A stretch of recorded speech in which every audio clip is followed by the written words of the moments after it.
It's time to smash New Year. Despite the fact that was like 2 weeks ago. It's time for AEW New Year's Smash. I'm joined, as always, by Dave and KK. How are you two doing? I'm good. Doing alright. Yeah, what a decent episode of Dynamite. Very good. It was a good episode. Yeah, we kick off with Pac versus Eddie Kingston in a pretty decent match. A lot of back and forth. Pac managed to pick up the victory.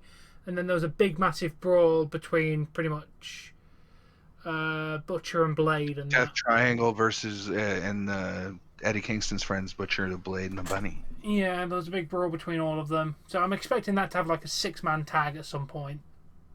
Yeah. Next week, maybe. Lance was playing a Peacemaker. Yeah. Yeah, I was wondering what he was doing coming out. Yeah. He came out and broke that all up, and it was like, what's his investment in it? True. We then go to Miro versus Chuck Taylor. If Taylor loses, he becomes Miro's butler until Kip Sabian's wedding. Chuck came in hot. Oh yeah, he definitely did. He was kicking the crap out of Miro for a little while, and then... I don't know what hurt more, his pride or his body. But he lost. So Miro's new butler is Chuck Taylor. This should be entertaining, I think. Yep. Yeah, I wonder if we'll see them. I was wondering during the stream if we might see them a little more on BTE. I think so. They'll probably do something interesting like that. Yeah, apparently his submission is now called Game Over instead of Accolade. Didn't know that. Yeah, I think it's been called Game Over since he started in AEW. I don't pay attention to commentary half the time. I'm too busy chatting shit will on the say, internet. Pac's move, the Black Arrow, that will never get old. Black Arrow is such a good name. Yeah, that move though too. Like the actual move itself is wicked to watch. Oh yeah. Then it was under 4 minutes for Miro to beat Chuck Taylor, but it was a good match for what it was. Yeah. Really, it was only a 4-minute match. Literally, what it states here in the notes. That was a lot. That's a lot shorter than it felt. Yeah, it definitely felt longer than 4 minutes.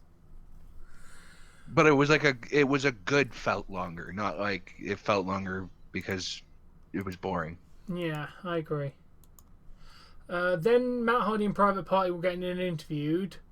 Matt Hardy's talking about being a manager of them and then taking a large cut of their money, and they're like, "You're a money-grubbing carny." Yeah. Yeah, I see a falling out happening between them very soon. Yeah, I mean, he's being that kind of big money Matt character, which is interesting to see. At least he's doing something on television. Yeah, it seems like we're not going to see the Woking gimmick for a while. No. Damascus shall return when he is needed. Yep.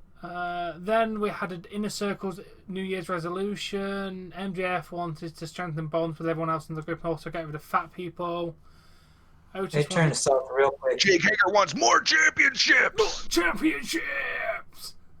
Literally, that's how he said. He just screamed it.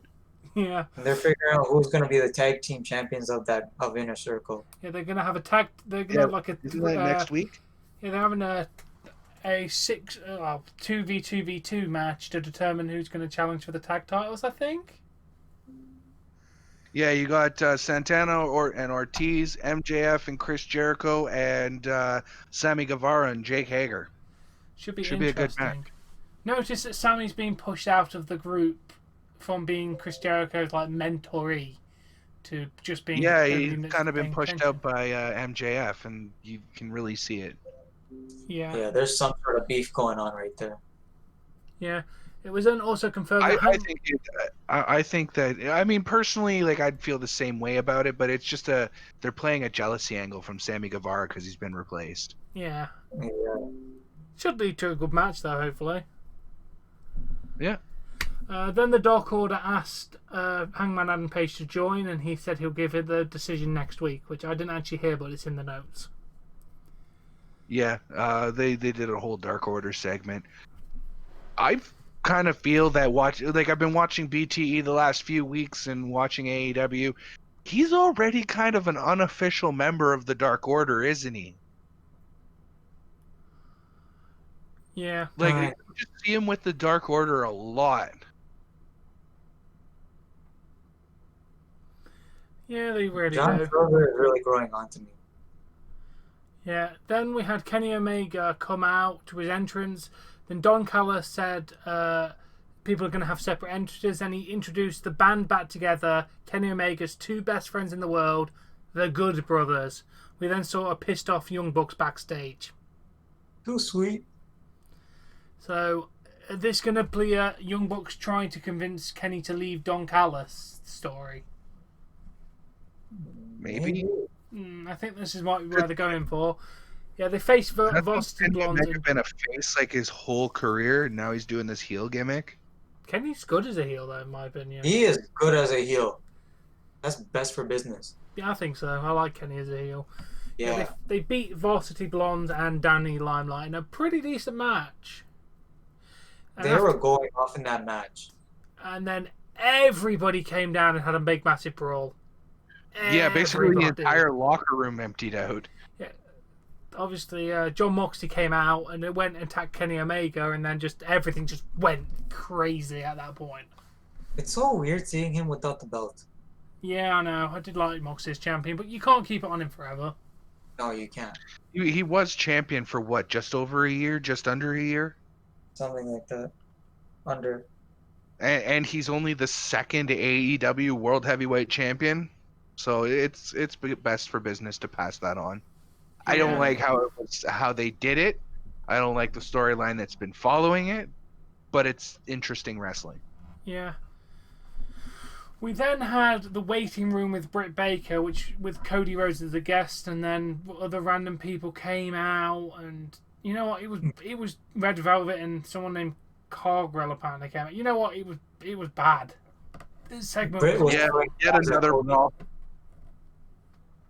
I kind of tuned out during that segment because I don't enjoy lip flapping. I want to watch wrestling. I didn't know what that was all It's about, alright but if it's I'm here for the drama. Yeah, it's alright if it's entertaining, but Red Velvet's not entertaining. Britt Baker should just wrestle. She's alright if she's demeaning someone, but this whole segment just felt bad. And then it was confirmed that Thunder Rosa is facing Britt Baker on the 3rd of February for Beach Break. Her reaction, I liked her reaction to The that. reaction was good. Like, nope, we're done. Nope, this isn't happening. Done. That was the only good thing about the segment, to be honest. Yep. And I hope Thunder Rosa smacks Britt Baker. Yeah. We then go to a decent tag team match, FTR versus Jurassic Express, Jungle Boy and Marco Stunt. Marco Stunt proves why he deserves to be in the wrestling ring again, because he was really fantastic in this put match. that work. He really put in that work.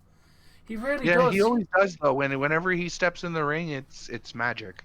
Yeah. Yeah. FTR beat them with. And of course, Ellie gets involved. Yeah, he's good. They won. The FTR won, obviously. Totally getting involved per usual.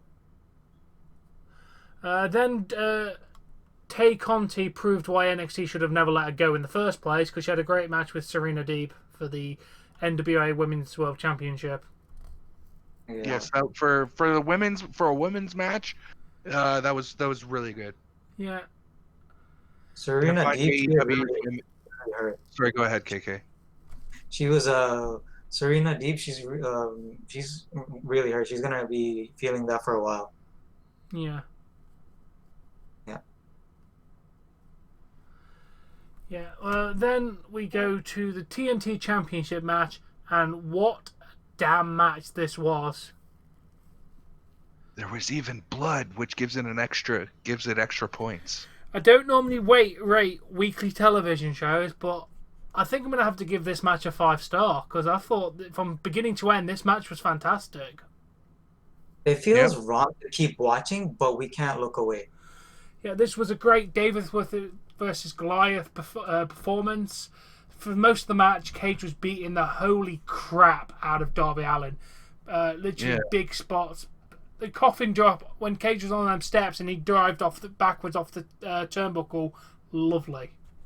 Or what about the spot where Cage put Darby through a table and the table just exploded into particles? Yeah. Ricky Starks tried to get involved, and then Sting eliminated the threat of Ricky Starks.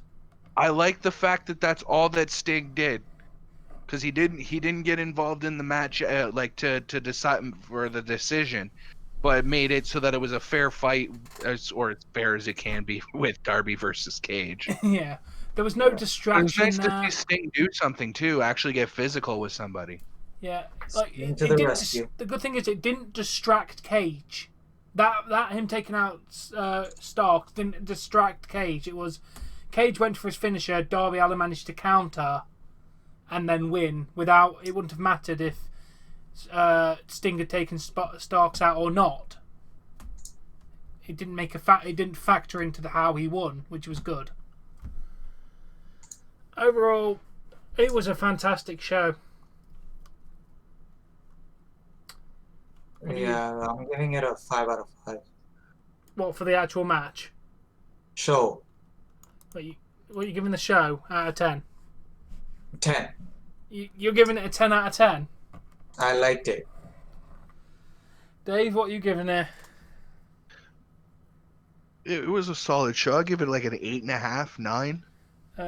Yeah, I would agree with you on 9. This has probably got to be one of the best shows that I've seen from AEW for quite a while. I probably said this last week. It's just getting better. I think this week was good. Last week was kind of shit, and then the week before that was Brody Lee's tribute show. So that was a fantastic. 10. So I mean, like every other week they're putting on a 9 to 10 show. I can stay behind AEW like that. Good show. Yeah. Congratulations, Darby Allin and Brian Cage.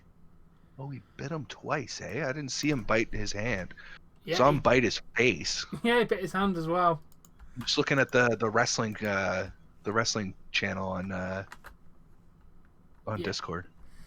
Yeah, he did. I remember seeing that. But yeah, congratulations, Darby Allin, Brian Cage. You have got AEW's first 5-star rating this year. It could have potentially been Ray Phoenix versus Kenny Omega last week, but I half paid attention to the match, so wouldn't have felt fair to try and give that a rating. But it was a good match from what I watched, but I fully paid attention to this main event. Yeah, that's why I was quiet throughout most of the show. Yeah, that's why I stopped talking mainly, because it was really good. But congratulations, Darby Allin, Brian Cage, first 5-star rating for AEW of the year. Fantastic match. Yeah. Now, make sure you check out Dave. The link is in the description below. He'll be live Friday. We'll both be on each other's channel for SmackDown Live reactions. And we shall see you all later. Peace out. Peace. Bye.